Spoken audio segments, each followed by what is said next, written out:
Welcome to the Deep Dive. We take your sources, dive deep, and pull out the key insights. And today, we're really jumping into something fascinating. Yeah. A 30-day challenge someone undertook. The goal, turn just $100 into $1,000 Yeah. using AI as the guide. We've got notes, conversations, basically a day-by-day log of how it all went down. Yeah, and what's great about this deep dive is just how raw and unfiltered it is. We're not talking theory here, are we? We're following someone's actual attempt, like in real time, all the twists and turns, trying to sell a Notion template, then suddenly pivoting to T-shirts, everything in between. It sounds like a roller coaster. Totally. And we'll get into how different AIs sometimes gave, conflicting advice, and the surprising, maybe hidden complexities of building supposedly simple digital things. Plus, just the sheer, grit you need when the numbers aren't working out. Right. So it's not just about the money, really. It's more a look into, rapid iteration, problem solving, and, let's be honest, the sometimes frustrating side of actually working with AI day to day. Okay, so let's start at the beginning, the initial spark. This challenger, they had a really clear goal, didn't they? Right. $100 to $1,000 in 30 days using AI, which meant basically finding the best business model, something with fast cash flow, super low startup costs, and potential to scale. Yeah, that's the trifecta, isn't it? Especially for a quick challenge like this. And a tough ask for just 1 month. It really is. And they didn't just, pick an idea out of thin air. They actually consulted multiple AIs. ChatGPT, Gemini, DeepSeek, even Grok. Oh, interesting. So they were like crowdsourcing ideas from the machines? Sort of, yeah. Casting a really wide net.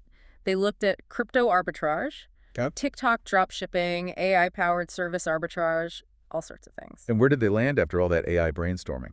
They settled on digital products, Yeah. specifically this thing called the Glow Up Planner. Glow Up Planner, and what exactly was that? It was a Notion template designed to help people organize their skincare routines. Okay, that's quite niche. It is. But what's interesting is how they positioned it.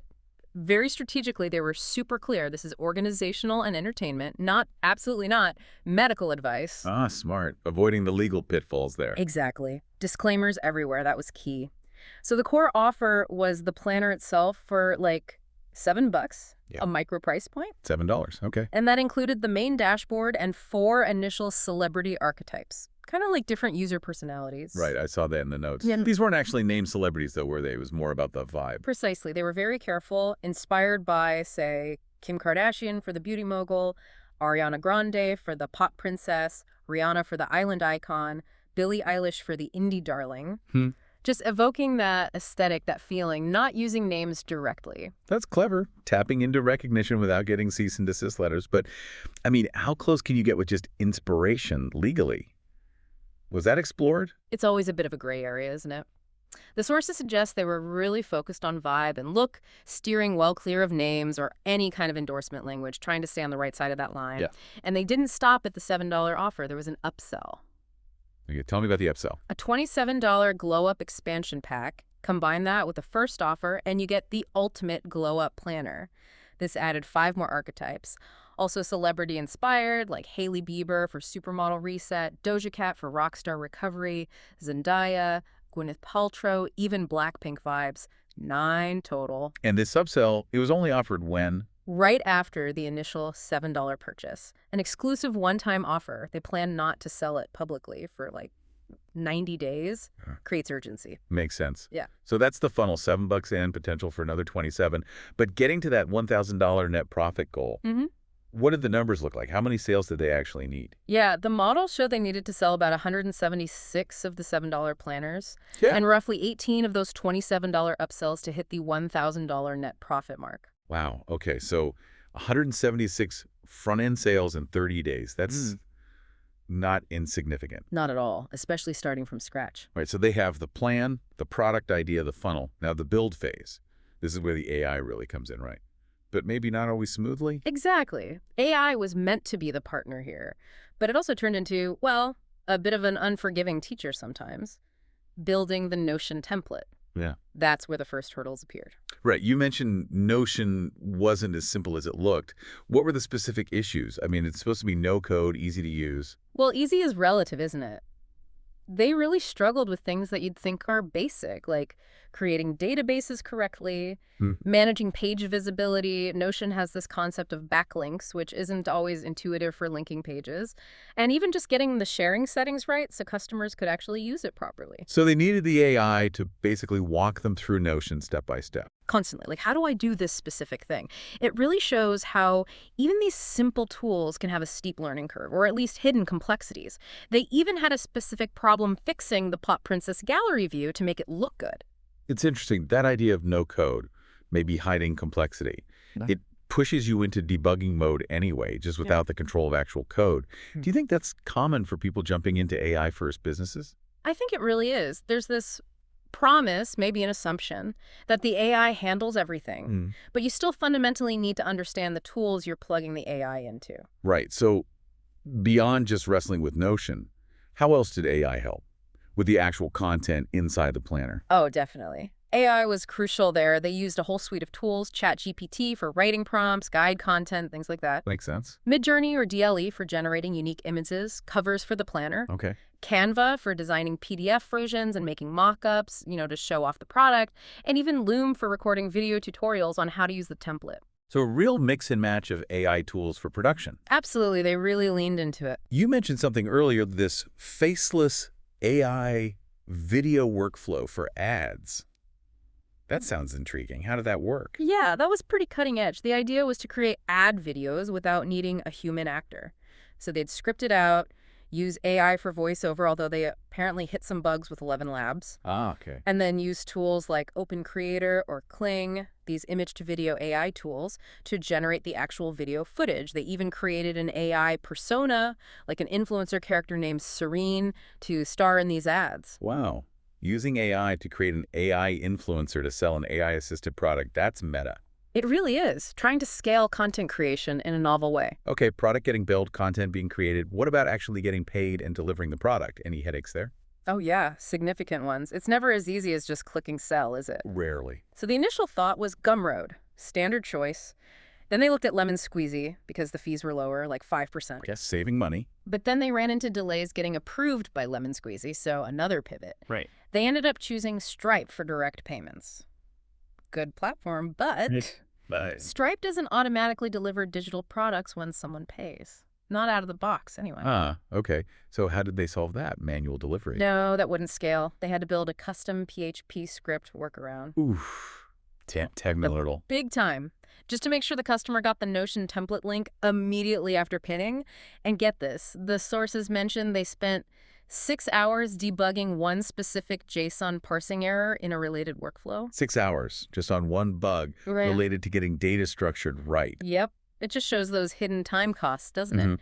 Chasing a slightly cheaper solution sometimes means hours of technical wrangling. Definitely. And all this building happening under the shadow of potential legal issues too, right? You mentioned the disclaimers. Constantly. They had to be so careful with the language. No medical claims whatsoever. Purely organizational and entertainment. Disclaimers on the product pages inside the templates themselves. And like we talked about, using celebrity vibes, not names, to avoid trouble. It's just a constant balancing act when you're trying to launch something quickly in a space like wellness or self-improvement. Compliance is key. Okay, so after all that building debugging and legal carefulness, they launch. TikTok ads go live. What happens next? Does the money start rolling in? Well, this is where reality bites hard. They launched with those TikTok ads. Some were aesthetic screen recordings, others faster montages. Later, they tried the AI influencer videos too. Right.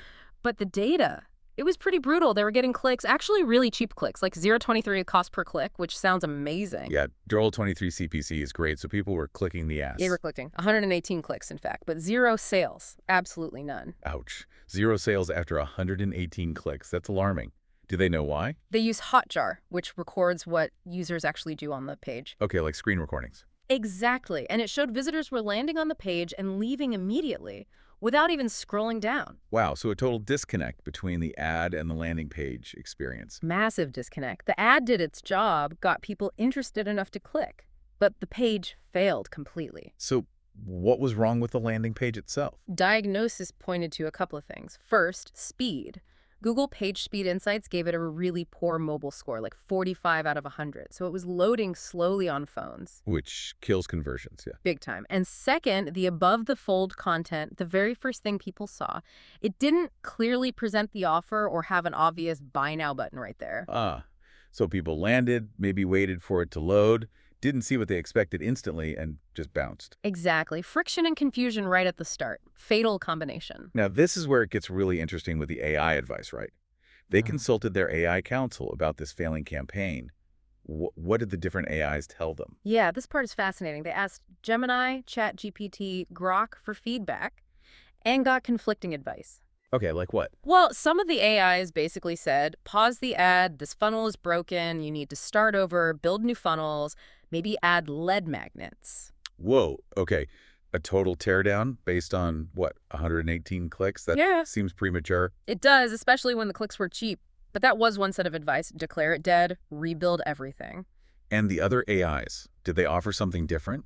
Thankfully, yes. Other AIs correctly analyzed the situation. They said, look, your ad creative is working. It's driving cheap traffic. The problem isn't the ad, it's the landing page. Right. Fix the page speed, fix the above-the-fold content first. Precisely. Focus optimization there before you tear down the whole thing. That really highlights a challenge, doesn't it?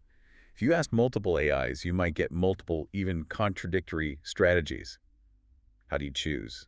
Exactly. It shows you still need that human layer of interpretation, that understanding of fundamental business principles. The AI can generate possibilities, but you, the human, need to weigh the evidence, understand the context like the cheap CPC, and make the strategic call. You can't just blindly follow the first AI that gives you an answer. Especially when one answer is burn it all down and the other is tweak the page. Very different levels of effort and cost. Hugely different. So, faced with this conflicting advice, but also the stark reality of zero sales and a clearly failing landing page, what did the challenger decide? Did they try to fix the planner page? They made a pretty bold call, actually. They decided to abandon the Glow Up Planner entirely for this challenge. Wow, okay. Cut their losses despite the build effort. Yep. The data was just too clear. Zero sales, fundamental page issues. Instead of sinking more time into fixing it, they pivoted hard. So what was the pivot? Where'd they go next? They shifted focus to something completely different, but crucially, something that already had some validation. A human t-shirt. A t-shirt, okay. Yeah. Why that? Because this specific t-shirt design had already gotten hundreds of likes on some Instagram reels organically, it wasn't a totally new, untested idea. It had proof of interest. Okay. So moving from an unproven digital product to a physical one with some pre-existing social proof, smart move. Seems like it, a calculated pivot based on existing positive signals. So new product, new campaign. Did they go back to TikTok ads? No. This time they launched on Meta ads specifically targeting Instagram reels, where the shirt had seen organic interest. Makes sense. Budget, a modest $60 budget.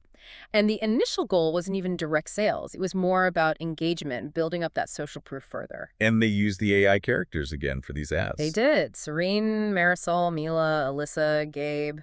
The whole AI crew with that tagline. In a world of AI, show them you're human. That's definitely catchy, especially coming from AI avatars selling a human shirt. Right. Very ironic. But the ad challenges continued. Oh, what happened this time? Well, when they tried targeting specific audiences, like people who already follow their Instagram account, they got very few clicks. The feedback was that Meta ads felt freaking expensive, even running just a few dollars a day. The reach just wasn't there for hyper-targeting on a tiny budget. Yeah, paid ads can eat budget fast, especially on platforms like Meta if you're not careful. And then the AI weighed in again. Gemini apparently suggested that getting no sales after spending $70 on ads was actually an expected outcome. Expected? Why? Because Gemini framed it as a branding campaign, building awareness, not necessarily immediate sales. Okay, I see the AI's logic, but our challenger wasn't running a branding campaign, were they? They were trying to turn $100 into $1,000 fast. Exactly. They disagreed strongly. They were focused on immediate profitability, return on ad spend. They highlighted the opportunity cost. Every dollar spent on ads that didn't bring revenue was a dollar wasted in this specific challenge context. Right. Long-term branding is great, but not when you have a 30-day clock and a $100 starting pot. Precisely. So after trying the planner, pivoting to the shirt, wrestling with Meta ads, what was the final conclusion on strategy? Yeah. What did they ultimately decide was the path forward? They ended up reverting back to an earlier idea. Focus heavily on creating strong organic content first, and only use small amounts of paid ad spend strategically to boost content that already shows signs of taking off organically. Okay.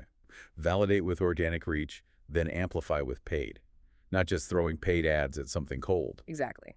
The takeaways seem to be that for a beginner with a micro budget, just burning cash on paid ads hoping for magic is likely a losing game. It really highlights that maybe the best use of AI for lean startups isn't necessarily complex ad optimization, but maybe accelerating the creation and testing of content to find what resonates organically first. Then your ad dollars work harder. That seems to be the lesson learned here, yeah. Make the organic engine work, then add fuel selectively. So looking back at the whole 30-day gauntlet, beyond just the ad strategy, what were the other big takeaways for the challenger? Well, a major one was just the inherent struggle of trying to stitch together all these different AI tools and platforms. They described it as battling centralization and incompatibility by design.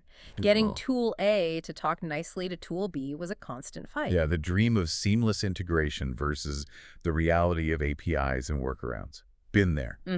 And related to that, the sheer cost and frustration of all the different software subscriptions, nickeled and dimed. Ah, yes, the SAW subscription fatigue. I think you called it the rage quit button earlier. Seems like a common experience. Absolutely. That feeling of rage, as they put it, trying to build custom solutions because the prefab garbage doesn't quite work, that feeling was seen as a signal to automate what you can, clone processes, iterate really fast, and crucially, be willing to just discard things that aren't working. Don't get too attached. Kill your darlings, basically. Even the ones AI helped you build. Pretty much. And it reinforces that AI doesn't remove complexity, it just shifts where it lives. Remember that 6 hours debugging the JSON data extraction from Reddit? Yeah, even seemingly simple automation tasks can become time sinks. So the core lesson they walked away with for this specific challenge. What was it? Burning that small budget on paid ads right out of the gate is tough for a beginner. Finding direct paths to revenue is vital. Success really came down to persistent debugging, being willing to iterate constantly, and knowing when to cut bait and pivot away from a failing idea. Wow, what a ride.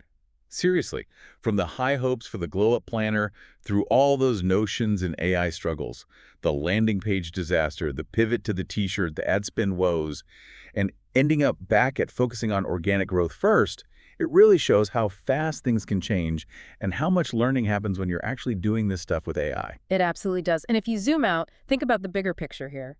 It makes you ask, when you're trying this kind of challenge, small capital, big goal, AI assistance, how do you even measure profit? When you factor in the hidden costs, the hours spent debugging, the sheer frustration wrestling with all these disconnected systems, what does profit really mean then? That's a really good point. What stands out most to you from this whole experiment? Do you think just iterating fast and being willing to pivot like they did is enough? Or is there some fundamental business principle, maybe product market fit, that just has to be right from the very start no matter how good your AI tools are? Because this deep dive, it really shows us, doesn't it? AI gives you incredible tools, powerful tools, but the real challenge, often it's navigating the messy reality of putting those tools into practice, dealing with the tech issues, the conflicting advice. It just makes you wonder, with every dollar spent, every hour invested in these kinds of AI-driven ventures, what are the unexpected lessons we're still learning about the true cost and maybe the true path to fast cash in this AI age?